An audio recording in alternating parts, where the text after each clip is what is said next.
Hello guys, welcome back to this channel. In this today's tutorial, I'm going to show you how you can change profile picture in Zoom meeting application.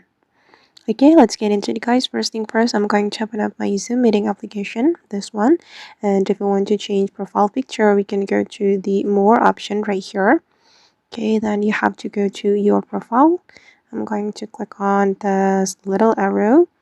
Okay, then you can click on your profile photo like this, and here you can choose either you want to take new photo or you can choose photo from your device, and I'm just going to choose this one, choose photo.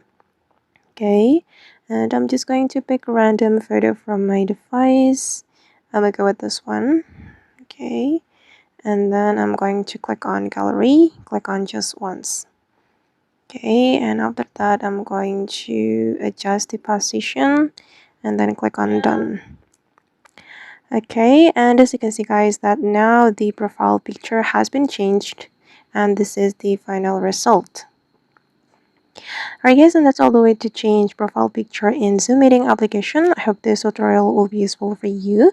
Thank you so much for watching, and if you found this tutorial useful, don't forget to like, comment, share, and also subscribe to this channel. Bye!